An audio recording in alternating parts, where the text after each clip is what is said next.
곧 수능이 다가오지요. 우리 학생들이 시험 치는 그런 시간이 다가옵니다. 가족들도 학생들도 초조하게 기다립니다. 그런데 시험을 좋아하는 학생은 거의 없는 것 같습니다. 가끔 수능 만점 받거나 1등해서 인터뷰하는 아이들 얘기 들어보면 자기는 공부가 최고 쉬웠다든지 아니면 참으로 교과서만 공부했더니 이런 좋은 결과가 왔다, 그런 얘기들이 인터뷰를 듣지만 그러나 시험을 좋아하지는 않는 것 같습니다. 시험을 좋아하는 학생들은 거의 없는 것 같아요. 또 시험 때문에 스트레스 받고 힘들어하는 그 자녀를 보는 부모들도 이 시험에 대해서 굉장히 많은 부담을 갖고 있어요. 한 가지 놀라운 사실은 그럼에도 불구하고 시험이 필요 없다고 말하는 사람은 없습니다. 왜냐하면 시험을 통해서 실력이 향상되고 성장하기 때문입니다. 우리의 신앙도 마찬가지입니다. 평안하고 평탄하고 순적하면 참 좋지만 그렇게 할 때에 우리의 신앙은 자라지가 않습니다. 반드시 시험이나 고난을 통해서 그렇게 자라게 됩니다. 하나님은 아브라함의 믿음을 성장시키기 위해서 시련과 시험이라는 과정을 거치게 만듭니다. 그러니까 우상 숭배하던 그 아브라함을 불러내어서 믿음의 조상으로 만들 때까지 아브라함은 어떤 시험을 거쳐서 믿음의 조상이 되었을까? 하나님이 주시는 그 복을 누리는 사람이 되었을까? 하나님이 만들어 가시는 하나님의 방법이 있습니다. 시험을 통해서 아브라함을 세워나가는 것을 보게 됩니다. 그런데 그 동일한 하나님께서 바로 우리들에게도 우리의 믿음이 성장하고 세워나가기 위해서 이 동일한 테스트를 하신다는 것을 우리가 함께 살펴볼 필요가 있습니다. 시험을 좋아하는 사람은 없죠. 시련을 좋아하는 사람도 없습니다. 그러나 돌아보면 우리가 시련과 시험이 우리로 하여금 얼마나 많이 성장하게 했는지, 세상을 좀 더 알게 되고 또 가장 귀한 지식인 나 자신에 대해서 바로 인식할 수 있는 기회가 바로 이 시험과 어려움을 통해서 우리 자신을 깨달았기 때문에 이 시험과 어려움이 싫지만 그러나 필요 없다고 얘기하지는 못할 것입니다. 자, 그렇다면 아브라함이 받은 그 시험은 어떤 시험인가? 믿음으로 세워나가는 하나님의 그 시험이 어떤 것인지를 우리가 살펴보면서 여러분이 지금 혹시 시험 중에 있든지 또 어려움 중에 있든지 할 때에 이거 하나님께서 나에게 물어보시는 시험이구나 하는 것을 빨리 깨닫고 또 그 하나님의 물음 앞에 또 믿음으로 답할 수 있는 아브라함처럼 그렇게 성장해가는 우리 성도님들 되기를 바랍니다. 아브라함에게 있어서 받은 시험은 어떤 것인가? 첫째는 하나님께서 시험하신 것이 순종의 시험입니다. 하나님 말씀에 순종하는 훈련을 시키셔서 그 믿음이 성장하도록 하신 것입니다. 왜 하나님 말씀에 순종하는 훈련을 시키느냐? 하나님 말씀은 이 땅의 질서와는 조금은 다릅니다. 하나님의 생각과 우리 사람의 생각은 다르다고 그랬습니다. 하늘과 땅이 다른 것처럼 다르다고 그랬습니다. 그래서 이 땅을 살아가는 우리에게 하나님 말씀을 듣고 순종할 수 있는 사람은 많지 않습니다. 순종할 수 있는 사람은 어떤 사람이냐? 믿음을 가진 사람입니다. 그 믿음은 어떤 믿음이죠? 하나님께서 계시다는 것, 그리고 하나님께서 말씀하신 대로 언약하신 대로 이루어 가신다는 그 확신을 갖고 있는 사람이 바로 하나님 말씀에 순종할 수 있는 것입니다. 그러니까 순종을 테스트해 본다는 것, 그것은 뭘까요? 우리로 하여금 하나님 말씀을 듣고 그 말씀대로 따라가는 것, 그것을 하나님은 오늘도 우리에게 훈련을 시킨다는 것을 보게 됩니다.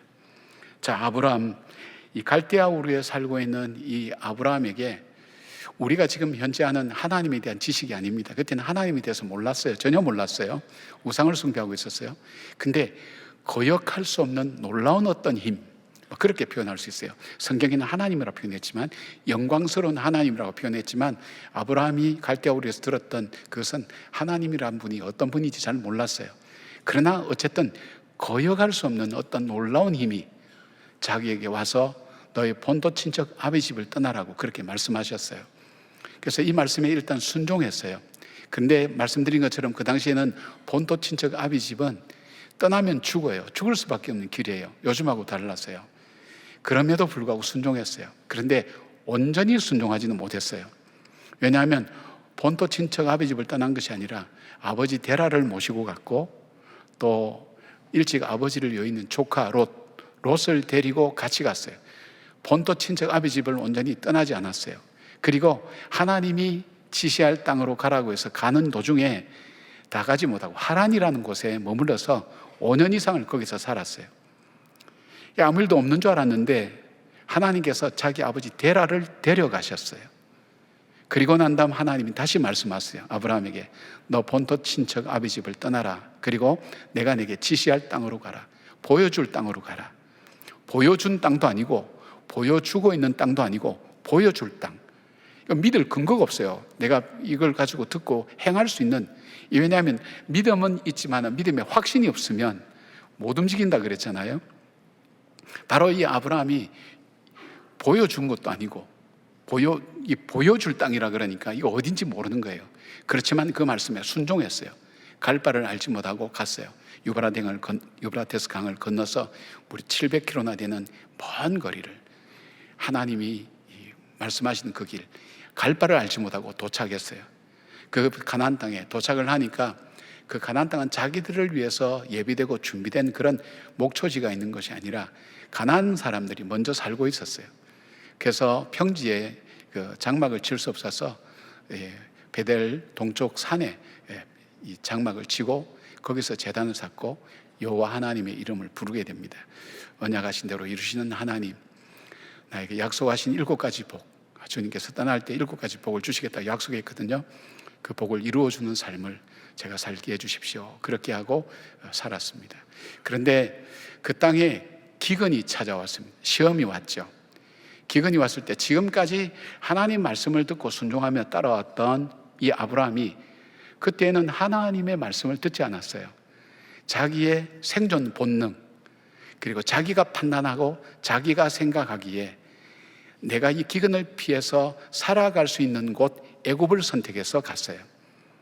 그곳에는 기근이 있지만은 나일강 때문에 그 기근을 이겨낼 수 있으니까 자기가 거기 가서 살고 그 기근을 극복할 수 있을 거라고 생각했는데 자기의 예상과는 완전히 달랐어요. 그곳에서 그는 자기 아내를 그곳 바로 왕의 후궁으로 빼앗기게 됩니다. 그리고 모든 것을 다 잃어버렸어요. 무슨 물질도 좀 받았지만은 그가 아내를 잃어버리고는 의미 있는 것이 아무것도 없었어요. 부끄러움과 수치로 인생의 바닥을 헤매고 있을 때 하나님이 개입하셔서 그 하나님께서 아브라함에게 원래대로 회복시켜 주셨어요. 아내도 돌려주셨어요. 그리고 나서 그가 선택한 것이 어딘가 하면 다시 약속의 땅 가나안 땅, 자기가 처음 와서 여기는 살 수 없다고 생각해서 남방으로 내려갔던 바로 거기, 바로 이 동쪽 베델 동쪽 그 산 위에 자기가 처음 제단을 쌓았던 곳으로 다시 돌아왔어요. 그리고 다시 여호와 이름을 불렀다 그랬어요. 언약을 지키시는 하나님, 하나님은 언약을 지키신다는 것을 그렇게 그는 거기서 고백하는 것을 보게 됩니다. 아브라함은 자기 뜻대로 살 때에 겪었던 아픔과 실패와 고통을 경험한 사람입니다. 모든 것이 평안하고 자기가 살 길이라고 생각했지만 자기가 선택한 그 길은 상실의 길이요 망하는 길이었습니다. 그러나 하나님 말씀대로 순종했을 때에는 앞이 보이지 않고 뭔가 자기 손에 잡히는 것도 없지만 또 어렵고 좁고 험한 길이었지만 그 길은 형통한 길이 되었습니다. 언약의 하나님을 믿고 말씀에 순종했더니 기적과 은혜를 그는 경험하게 된 겁니다. 바로 하나님 말씀에 순종할 때 하나님께서 함께 하신다는 것을 경험하고 온전히 신뢰하게 된 아브라함은 롯이 잡혀갔다는 소식을 듣고 자기 군사 318명을 가지고 이 엘람망 그돌라오멜이 중심이 된 강력한 북부 연합군을 찾아가서 공격하고 바로 그들을 물리치고 재산과 롯과 포로로 잡혀간 사람들을 모두 되찾아오게 되었습니다.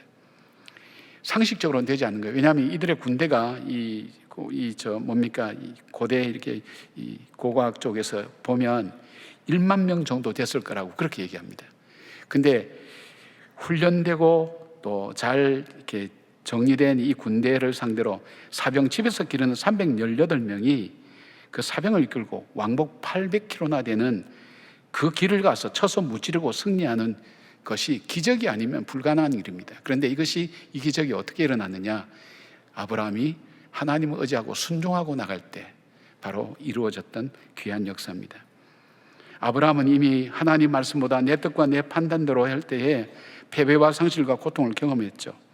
그리고 하나님 말씀에 순종할 때 회복과 기적을 체험하고 경험했던 것을 보게 됩니다. 이스라엘 백성들이 광야에서 출애굽에서 나와서 하나님께서 바로 가나안 땅으로 하면 보름 만에 갈 수 있는 땅이었는데 가나안 땅으로 안 가고 하나님께서 광야로 몰아넣었습니다. 그 때문에 불평과 원망이 많았죠. 광야로 가니까 광야는 사람이 살 데가 못 됩니다. 근데 하나님께서 어떻게 했느냐? 거주 이전의 자유를 제한했어요. 인간의 가장 본능적인 자유죠. 그래서 자기 마음대로 못 가요. 성막에 구름이 뜨면 가고 구름이 안 뜨면 그 자리에 머물러야 되는 거예요. 가고 싶어도 가야 될 필요가 있어도 성막에 구름이 안 뜨면 못 가는 거예요. 답답하죠. 그 다음에 양식이 보장되어 있지 않아요. 매일매일 주세요. 매일매일 얻어먹게 만드세요. 물도 그렇고요. 그걸 몇 년 했느냐? 40년간을 했어요. 근데 이 40년간을 그렇게 한 단 하나의 이유가 있다면 신명기 8장에 보면 너희가 하나님 말씀을 순종하는가 순종하지 않는가 그것을 알려 함이라고 그렇게 말씀하고 있어요. 이게 하나님 말씀을 순종하는 것이 그만큼 믿음에 있어서 중요한 거예요. 이 믿음 가지고 어떻게 했습니까? 그들은 요단강을 마른 땅으로 건너게 되었고 이 믿음 가지고 그들은 난공불락의 요새 여리고를 무너뜨렸고 이 믿음 가지고 가나안 땅을 정복할 수 있게 된 거예요. 그러니까 이 믿음이라는 것이 참 중요한데 이 믿음은 하나님 말씀을 믿는 겁니다. 그러니까 그렇게 훈련을 시킨 것을 보게 됩니다. 여러분, 우리는 살아가면서 많은 일들을 겪죠. 그런데 하나님께서 우리에게 찾는 것이 하나님 말씀에 순종하는가 안 하는가 하는 것을 테스트해 보신다는 것입니다. 내 뜻이 아니라 하나님의 말씀에 순종하는 훈련을 통해서 교훈하시는 거죠. 아브라함은 복과 저주, 상실과 회복, 패배와 승리의 기준이 자기의 판단과 환경에 달려있는 것이 아니라 하나님 말씀에 순종하는 것에 달려있다는 것을 경험하면서 그는 하나님 말씀에 순종하는 삶을 날마다 살아가게 되는 것입니다. 여러분, 하나님은 오늘도 우리 삶에도 훈련시키는 것, 바로 우리에게 순종하는지 아닌지를 하나님 우리에게 물어보고 계신다는 것입니다. 순종이 제사보다 낫다고 말씀하신 하나님은 자기 뜻대로 판단하고 생각하는 사울을 버리십니다. 그리고 하나님 말씀에 순종하는 목동 다윗을 통해서 하나님의 역사를 만들어 가시는 것을 볼 수 있습니다. 후에 아브라함의 순종은 백세에 얻은 아들 이삭을 제물로 바치라는 말씀에 순종할 때에 하나님의 축복의 약속을 그는 받게 됩니다. 하나님 말씀에 순종할 때 회복의 역사를 체험하게 됩니다. 하나님 말씀에 순종할 때 이루어질 수 없는 일들이 이루어지는 것을 봅니다. 기적으로 승리하게 하십니다. 그리고 약속하신 복을 주시는 것입니다. 사랑하는 여러분, 여러분들이 하는 일이 맡기고 잘 진행이 안 되고 어렵고 힘들다고 할 때에 하나님께서 우리의 삶을 모를 리가 없잖아요. 왜냐하면 우리를 위해서 자기 아들을 십자가에 죽이셨잖아요. 그만큼 나에 대한 비중을 두고 있다는 거예요. 자기 아들 이상으로 비중을 두고 있다는 거예요. 그렇다면 나에게 관심 많은 거예요. 그런데 그 하나님께서 우리에게 말씀하시는 게 뭐냐면 우리가 하나님 말씀에 순종하는 것을 보기를 원하신다는 거예요. 말씀에 순종해서 하나님께서 인도하시는 삶을 살아가는, 내가 만들어가는 길이 아니라 하나님이 열어가시는 길을 가시는 이적과 기적을 체험하시는 바로 여러분의 삶이 되기를 주님의 이름으로 축복합니다. 두 번째로 하나님께서 이 아브라함을 훈련시켜 나가고 성숙시켜 나가는 바로 훈련은 선택의 그 시험이었습니다. 아브라함이 가나안 땅에 들어온 다음에 자기 목자와 조카 롯의 목자가 더 좋은 목초지를 차지하기 위해 서로 다투었습니다. 아브라함이 조카 롯에게 헤어지자고 말하면서 좋은 것을 먼저 선택하라고 그렇게 제안하죠. 그래서 롯이 선택한 것은 물도 넉넉하고 좋은 목초지가 있는 소돔과 고모라 쪽을 선택하였습니다. 여호와의 동산 같고 애굽 땅과 같이 화려한 곳이었다고 그렇게 말씀하지만 성경은 소돔 사람은 여호와 앞에 악하며 큰 죄인이었다고 그렇게 말씀합니다. 자, 롯의 선택의 기준은 하나님이 아니었습니다. 풍요와 편안함을 주는 물질의 세상을 선택한 것입니다.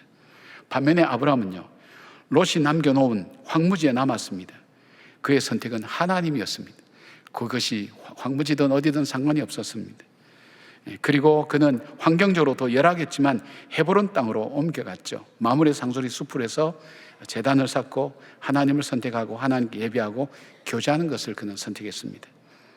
그런데 풍요로운 인생을 약속해 주었던 소돔과 고모라에 그돌라오멜이 주도하는 북군 네 나라 왕들의 연합군이 소돔과 고모라를 쳐들어와서 모든 것을 빼앗았습니다. 11절에 보니까 소돔과 고모라의 모든 재물과 양식을 빼앗아가고, 12절에도 보니까 재물까지 노략하여 갔더라 그렇게 기록하면서 재물이라는 단어를 계속 반복해 쓴 이유는 소돔과 고모라가 물질의 풍요와 재물을 가장 우선시하는 땅이었다는 것을 말해주고 있습니다.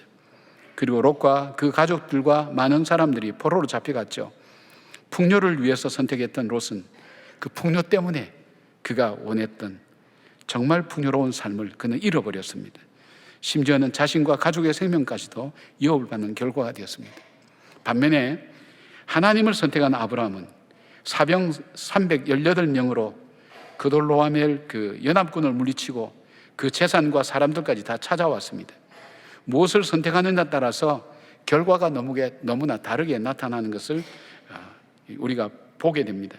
지난주에 말씀 나누면서 우리가 하루에 의식적으로 70번 선택한다 그랬잖아요.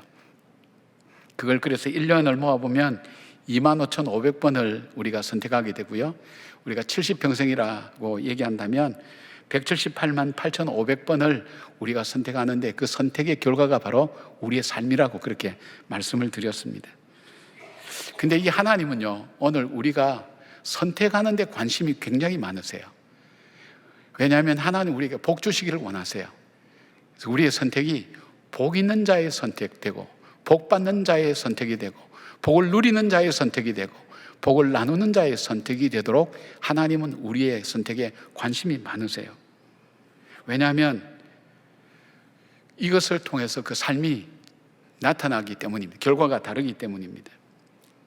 아브라함은 그곳에서 자신이 겪은 상실과 실패와 수치와 부끄러움을 잊지 않았어요. 하나님 말씀을 선택하지 못한 삶의 결과가 어떠한 것인가 하는 것을 그는 처절하게 느꼈어요. 모든 것을 다 잃어버렸어요. 그래서 언약을 이루시는 그 하나님을 그는 선택한 겁니다. 성경에 보니까 신명기 30장 19절에 보니까 내가 오늘 생명과 사망과 복과 저주를 내 앞에 두었은즉 너와 내 자손이 살기 위하여서 생명을 택하라. 에베소서 1장 4절 보니까 그 창세전에 그리스도 안에서 우리를 택하사, 그죠? 베드로전서 2장 9절에 보니까 오직 너희는 택하신 족속이요. 그리고 가나안 정복을 이끌었던 여호수아가 그가 마지막에 가서 이스라엘 백성들에게 너희는 하나님을 섬길 것이냐 우상을 섬길 것이냐 택하라고 그렇게 얘기합니다.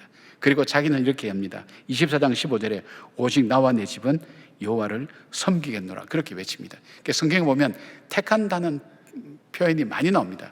택하는 것이 굉장히 중요한 사건입니다. 왜냐하면 하나님께서 중요하게 여기기 때문입니다. 왜냐하면 하나님께서 먼저 우리를 선택하시고 자녀로 삼으셨기 때문입니다. 수많은 민족 가운데서 이스라엘을 하나님의 기업으로 택하신 것처럼 하나님은 오늘도 우리의 선택을 주목하고 계십니다. 흉년을 피해서 모압 땅으로 갔던 나오미, 흉년을 피하고 풍요롭게 살기 위해서 떠나갔던 이 나오미는 그곳에서 남편과 두 아들을 다 잃어버렸습니다. 그러나 그가 다시 하나님의 약속의 땅 베들레헴을 선택하고 돌아왔을 때에 회복되었을 뿐 아니라 무너진 그 가정이 메시아의 족보에 오르는 가문이 되었습니다. 요나는 니느웨 대신 다시스를 선택했을 때 풍랑을 맞이해서 죽게 되었습니다. 사람들이 그를 바다에 던졌습니다. 그러나 그는 바다에서 하나님을 다시 선택했을 때에 하나님 그를 구원해 주셨고 그에게 하나님의 뜻을 다시 선택할 기회를 하나님이 주셨습니다. 사랑하는 여러분, 오늘도 여러분은 선택하며 살아갑니다. 무엇을 선택하며 어떻게 선택해야 되겠습니까? 여러분의 선택의 기준이 무엇입니까? 우리가 하나님을 선택하자 할 때는 좀 애매하게 돼 있는데 제가 이제 적용하고 있는, 제가 선택할 때 적용하고 있는, 잘은 못하지만은 믿음으로 선택할 때 제가 있는 일반적인 기준을 제가 여러분이 좀 같이 공유하면 좋겠다 싶어서 평소에 말씀드리는 건데, 이 물질적인 것보다는 영적인 것을 선택하고, 그 다음에 현상적인 것, 눈에 드러나는 현상적인 것보다는 본질적인 것, 그 일의 핵심이 뭔가를 선택하고, 현재적인 것보다는 미래를 생각하면서 선택하고, 그리고 자기 개인을 선택하는 것보다는 공동체를 위하는 삶, 바로 그것을 선택할 때 별로 그렇게 실패하거나 실수하는 경우가 쉽지 않을 겁니다. 왜냐하면 믿음이 뒷받침 안 되면, 하나님을 믿는 믿음이 뒷받침 안 되면 이렇게 선택할 수가 없기 때문입니다. 우리는 물질을 선택하게 되지 영적인 것 선택하기가 어렵습니다. 현재 눈에 보이는 것, 나타난 것 보고 선택하지 이 본질적인 것을 찾으려고 하지 않습니다. 현재 내가 어떻게 느끼는가를 중요하게 생각하지 미래에 어떤 일이 일어날까를 생각하지 않습니다. 그리고 나를 생각하지 공동체를 생각하지 않습니다. 그러니까 우리의 선택은 믿음이 뒷받침되지 않으면 이런 선택을 할 수 없다는 것입니다. 사랑하는 여러분, 오늘도 주님은 여러분들이 뭘 선택할 건지 주목하고 바라보시고 관심 갖고 계십니다. 왜냐하면 여러분이 복 받는 사람이 되어야 되기 때문에 복 있는 선택을 하도록 말입니다. 주님은 여러분께서 선택하는 것에 관심 갖고 계신다는 것, 그리고 그것을 테스트해 보시다는 것. 예배 시간에 전화기를 켜놓을 건지 끌 건지 선택을 잘 하시기를 바랍니다. 아멘 할 때도 잘 선택하셔서 하시면 좋을 것 같아요. 세 번째로 하나님께서 아브라함에게 테스트한, 시험한 것이 뭐냐? 하나님의 주권에 대한 시험입니다. 하나님의 주권. 가나안 땅에 전쟁이 일어났습니다. 엘람왕 그돌라오멜이 중심이 되는 북부 연합군 4개 부족이 소돔왕 베라와 고모라왕 비르사와와 그 사람들이 중심이 되는 5개 나라와 전쟁이 붙었어요. 이 전쟁의 원인은 소돔과 고모라를 중심으로 한 이 남쪽의 5개 부족의 국가들이 12년간 저 북쪽의 나라들에게 조공을 바쳤는데 13년째 바치지 않았어요. 1년쯤 보고 있다가 14년째 바로 북쪽 연합군이 공격하게 된 겁니다. 그런데 북부 동맹군은 4나라에 불과하지만 그들은 저 메소포타미아의 그 문명이 발달한 곳에서 있는 그 부족이 왔는데 군사가 8,000명에서 12,000명 정도 되었을 것이라고 얘기하고요. 남부 동맹은 5나라였지만 군사가 4,000명에서 6,000명밖에 되진 않았어요. 그러나 그들이 반역을 할 경우에는 대비를 많이 했을 거란 말이에요. 우리가 이제는 우리의 힘도 길렀으니까 저 북쪽에 조공 바치는 거 바치지 말고 이제 우리가 그 돈 가지고 우리가 더 잘 살자, 그렇게 했을 거예요. 대비도 철저하게 했을 거예요. 그리고 멀리 한 1,000km나 되는 먼 거리를 거쳐서 공격하러 올 리가 없다고 생각하고 아마 그렇게 생각했던 것 같아요. 그렇지만은 결과는 북부 동맹이 승리하여서 남쪽에 속한 나라를 다 약탈했어요. 소돔과 고모라도 약탈당하고 재산과 사람들이 다 포로로 잡혀가게 되는데 여기에 롯의 가족도 롯의 재산도 다 약탈당했다고 말씀드렸죠. 근데 전쟁에서 살아남은 사람이 아브라함에게 가서 이 사실을 알렸어요. 이때 아브라함은 여전히 헤브론 마므레 숲을 근처에 거주하면서 하나님이 약속으로 주신 땅을 개간하고 있었어요. 그냥 가만히 앉아 있는 게 아니에요.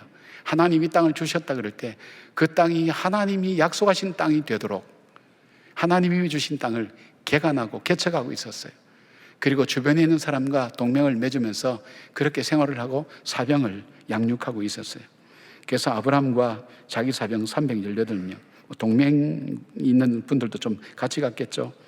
헤브론에서 단까지 추격했고 다메섹 왼편에 있는 호바까지 430km를 쫓아가서 그들을 공격하고 롯과 사람들과 모든 재산을 다 찾아왔어요. 이 하나님을 믿는 그 은혜로 제국 연합군을 물리쳤어요. 이를 통해서 모든 승리가 하나님의 절대적인 도우심으로 가능했음을 알고 있었어요. 근데 아브라함이 전쟁에 승리하고 남부 동맹군의 재산과 사람들을 모두 구출하고 돌아올 때에 2왕이 기다리고 있었어요. 한 왕은 이 소돔 왕 베라와 살렘 왕 멜기세덱이었어요. 이 멜기세덱이라는 분은 성경에 잘 알려지지 않았어요. 잘 몰라요. 신비로운 분이에요. 근데 성경에서 말하고 있는 것은 성경의 구약에 나타난 그리스도의 모형이라고 할 수 있는 거예요. 그러니까 성령님이라고 이렇게 우리가 쉽게 생각할 수도 있겠죠. 여러분, 우리가 승리하거나 성공하면 2왕이 우리들에게 찾아옵니다. 우리를 맞이합니다. 그래서 이 땅과 물질의 상징인 소돔 왕, 그리고 하나님의 상징인 멜기세덱이 나오게 되어 있습니다. 적은 숫자로 승리한 아브라함이 얼마나 우쭐하고 당당하고 그리고 마음이 이렇게 기쁘고 또 나쁘게 얘기하면 약간 교만한 그런 마음이 들어갈 수 있지 않겠습니까?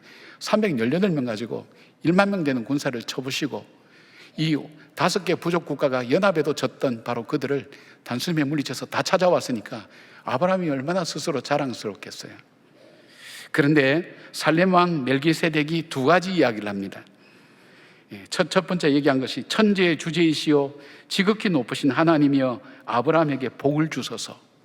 그리고 아브라함에게 너희 대적을 내 손에 붙이신 지극히 높으신 하나님을 찬송할지로다, 감사할지로다, 이렇게 바꿀 수도 있습니다. 이 말뜻은 뭐냐면 이 모든 일에 천지를 주관하시고 우리의 생사화복을 주관하시는 하나님께서 승리하게 하셨고 이 모든 것을 너에게 주셨다라는 것을 일깨워 주는 것입니다. 그러니까 너에게 이 모든 것을 복으로 주신 하나님께 감사하고 그 하나님을 찬양하라는 거예요. 하나님 잊지 말라는 거예요. 네가 잘해서 그런 게 아니라는 거예요.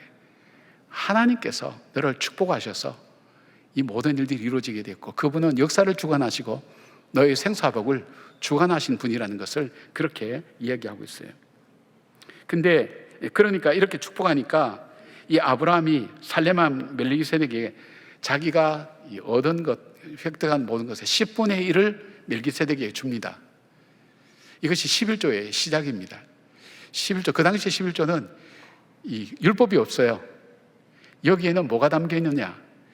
이 11조에서는 뭐가 담겨 있느냐? 하나님에 대한 감사의 마음도 담겨 있고요. 하나님, 맞습니다. 하나님은 천지를 주관하신 분입니다. 이 모든 것을 하나님이 나에게 주셨습니다 하는 그 신앙 고백을 담은 것이 뭐냐 하면 11조예요. 11조 하면 여러분 부담 느끼는 분들도 있고 11조에 대해서 뭐 아니다, 이건 잘못된 거다, 이게 찾는 분들도 유튜브 보면 많이 나오는데 여러분 그것이 아니라 이 11조는 신앙의 고백입니다. 신앙의 고백. 그러니까 하나님께서 천지의 주재자 되시고 하나님께서 이 땅의 창조자 되시고 우리의 생사화복을 주관하시는 하나님이라는 것을 고백하는 물질의 표현이 11조라는 것입니다. 그러니까 굉장히 중요하죠. 근데 이제 소돔 왕은 좀 다릅니다. 소돔 왕은 이렇게 얘기합니다. 그 당시에는요, 전쟁에서 승리하면 모든 것이 승리한 사람 것이었습니다. 그러니까 소돔과 고모라가 있었는데 다 빼앗겼단 말이에요. 다 빼앗겼으니까 근데 아브라함이 다시 찾아왔어요. 찾아왔으면 바로 그것이 전부 다 자기 것이 되는 거예요. 그런데 소돔 왕은 자기가 그 인심 쓰는 것처럼 얘기합니다. 이렇게 얘기합니다. 전쟁에서 승리하였으니 너의 물질이지만 그 물질은 네가 다 가져라. 그러나 원래 자신의 땅이었고 자기 백성들이니까 자기에게도 분깃이 있다는 게 달라는 거예요. 그럴 때 아브라함이 이렇게 고백합니다. 22절 23절에 이렇게 합니다. 아브라함이 소돔 왕에게 이르되 천지의 주제이시오 지극히 높으신 하나님 여호와께 내가 손을 들어 맹세하노니 내 말이 내가 아브라함으로 치부하게 하였다 할까 하여 내게 속한 것은 실로 오락이나 들매끈 한 가닥도 내가 가지지 아니하리라. 그러면서 그가 한 말이 나와 함께한 젊은이와 그리고 동맹군에게는 마땅히 받을 분깃을 가질 것이라고 그렇게 이야기합니다. 이 말이 뭐냐면 내가 지금 이 재산을 내가 가지면 너가 얘기할 때 다니면서 내가 저 아브라함을 부자되게 만들었다고 그래 얘기할 거 아니냐. 그 말은 뭘까요? 하나님의 존재를 부정한다는 거예요. 자기가 해준 걸로 그렇게 한다는 거예요. 그렇게 얘기하고 다닌다는 거예요. 그러면 하나님께서 하시고 하나님께서 행하신 것이 바로 이 소돔 왕에 의해서 부정당하고 계속 안 좋은 믿음이 없는, 그러니까 안 좋은 일을 이야기하고 다녔거든요. 그래서 너 것은 하나도 갖지 않겠다. 그렇지만 자기와 함께 했던 그 백성, 함께 전투에 참여했던 그 백성을 위해서는 그게 수고한 것을 분명히 가질 수 있도록 그렇게 조치를 취한 것을 보게 됩니다. 바로 이 믿음에서 나온 것을 보게 되죠. 여러분 잘 분별해야 됩니다. 이게 영적 선택이 주어지거든요. 우리가 잘 될 때 우리 앞에 두 왕이 나타납니다. 하나는 성령입니다. 그 너가 해서 그런 거 아니야. 하나님께서 하신 거야. 너에게 재물로 얻을 능을 주신 거야. 하나님 그렇게 말씀하셨죠. 너가 가나안 땅에 들어가면 네가 잘 된다고 해서 너가 한 것이 아니라 내가 직접 부어주던 만나와 메추라기, 이것이 아니라 이제는 너에게 그 재물로 얻을 능을 주셔서 너희들이 수고해서 얻을 수 있도록 하나님께서 능력을 주셨다는 거예요. 그러니까 그것도 하나님 주셨다는 거예요. 그러니까 하나님이 주셨다는 것, 하나님이 우리에게 주셨다는 것, 하나님이 내 생사옥을 주관하시고 지금도 이 역사를 지배하고 계신다. 바로 그 사실을 우리로 하여금 하나님은 고백하시도록 기다리고 계신다는 거예요. 그런데 이 사단은 뭐예요? 우리에게 와서 뭐라 그래요? 너가 수고했잖아. 너가 애써서 얻었잖아. 그건 너 거야. 그런데 나에게도 분깃이 있거든. 나에게도 주면 좋겠다. 그렇게 얘기하는 거예요. 여러분, 어느 말이 듣기 좋아요? 당장 내 앞에 수고했다. 너가 승리해서 잘해서 한 거다. 그 말이 듣기 좋죠. 그 말 듣고 싶어서 우리가 열심히 하죠. 세상 말로는 격려라고도 그렇게 얘기할 수 있죠. 그러나 사실은 그 속에 하나님의 존재를, 하나님 모습을 부정하는 불신이 그 속에 담겨져 있는 것을 봅니다. 그러니까 선택을 하셔야 돼요. 하나님이 그거 보세요. 물어보세요. 너의 시간, 너의 생명, 물질, 이거 하나님 것이야. 그리고 이 모든 것을 너에게 준 것을 너는 믿느냐, 인정하느냐, 받아들이느냐, 주님께서 묻고 있는 것입니다. 이것이 절대 주권의 신앙 고백과 감사를 하나님께 드리는 것을 주님은 우리에게 기다리고 계신다는 것입니다. 롯은 어떻습니까? 말씀이 아니라 자기 탐욕과 물질의 욕망을 쫓아갔죠. 하나님을 선택한 것이 아니라 풍요와 안락함을 선택했죠. 자기의 주인이 하나님이 아니라 물질의 주인이 되었어요. 여러분, 하나 우리가 또 생각해 볼 것이 있다면, 그 정도의 어려움을 겪었으면 롯은 깨닫고 자기 삼촌에게로 와서, 아브라함 곁에 와서 힘들어도 같이 거기에 거하겠다고 해서 그 자리를 떠나야 되는데 소돔과 고모라에 그대로 머물러 있어요. 이전처럼 그대로 사는 거예요. 그러다가 어떤 일이 일어났죠? 그러다가 그 소돔과 고모라가 망할 때에 자기 사위들은 그 얘기를, 그 하나님 심판하신다, 천사들을 보내서 해도 안 믿은 거예요. 농담처럼 여겼어요. 하늘에서 불비가 쏟아질 때 같이 멸망했어요. 근데 롯의 일가는 도망가다가 어떻게 했어요? 그 아내는 뒤에 미련을 갖고 돌아보다 소금기둥이 되었고, 그리고 롯은 뭐예요? 자기 딸들을 통해서, 그 딸들이 아버지에게 술을 먹여서 잠자게 해서 그래서 후손을 퍼뜨렸어요. 그게 모압과 암몬 족속이에요. 얼마나 백성들을 괴롭혔어요. 부끄러운 구원을 받은 것을 보게 됩니다. 자기가 풍요로움을 위해서 갔는데, 잘 살기 위해서 갔는데, 그러나 그 선택이 바른 선택이 아니었다는 걸 알게 되고, 바른 선택이 아니라는 걸 깨달았으면서도 불구하고, 그걸 경험했음에도 불구하고 아브라함은 기억하고 그것을 다음 자기의 삶에 적용했는데, 바로 롯은 적용하지 않고 그대로 소돔과 고모라에 머물러 있은 것을 보게 됩니다. 사랑하는 여러분, 우리가 어떤 신앙의 단계를 넘었을 때요, 또 여러분 그 단계를 거쳐오셨을 거예요. 그런데 돌아보시면 하나님께서 반드시 3가지 테스트를 하셨을 거예요. 내 말에 순종하는지 안 하는지 그 확인하셨을 거예요. 하나님께서.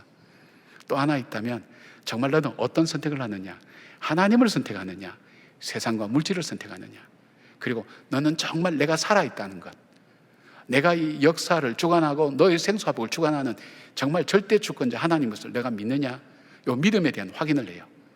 그 다음에 하나님께서 축복하세요. 사랑하는 여러분, 우리에게 참 중요합니다. 우리가 이 땅을 살면서 눈에 보이는 것, 귀에 들리는 것 중요시기는 우리 삶 속에 하나님의 말씀을 듣고 순종한다는 것은 믿음이 없이는 보지 못해요. 그리고 내 삶의 선택 속에는 항상 나의 탐욕과 이기적인 것이 자리 잡고 있어요. 하나님을 선택할 수 있는 본능이 우리 속에 없어요. 믿음으로만이 하나님의 것을 선택할 수가 있어요. 그리고 또 하나 있다면, 하나님의 절대 주권을 하나님은 고백받기를 원하세요. 저와 여러분들 통해서, 그 시험을 통해서 아브라함이 받은 복을 우리도 함께 받고, 그게 하나님 주신 복을 받는 거예요. 받은 복을 누렸어요. 누리는 복으로 끝나지 않았죠. 어떻게 하죠? 나누는 복으로 이어지는 축복의 삶을 사는 우리 모두가 되기를 주님의 이름으로 축원합니다. 아멘. 기도하겠습니다. 아버지 하나님, 우리는 선택 속에 살아갑니다. 수많은 결정 속에 그 결정의 이유를 우리는 갖고 있습니다. 우리가 의식하든 의식하지 않든 우리의 믿음이 자라며 하나님 말씀에 순종하는 저희들 되게 하시고, 하나님을 선택하는 그 바른 선택이 되게 하시며, 무엇보다도 주님께서 나의 삶의 주인 되심을 고백하며 천지를 주관하시고 나의 생사복을 주관하시는 하나님 것을 믿는 그 믿음에 의해서 하나님 나아갈 수 있는 저들의 삶이 되게 하시고, 하나님 주님께서 복 주시는 그 복을 누리면서 그 복을 받으면서 그 복을 나누어 주면서 그 복과 함께 더불어 주의 영광을 드러내는 저희 성도들의 삶이 되게 하여 주시옵소서. 시험을 두려워하지 않게 하시고 시험이 올 때 온전히 기쁘게 여기라고 말씀하신 것처럼 오히려 이를 통해서 주 앞에 한 걸음 더 가까이 나가는 성도들의 거룩한 성숙이 우리 가운데 넘치게 하여 주시옵소서. 예수님의 이름으로 기도드리옵나이다. 아멘.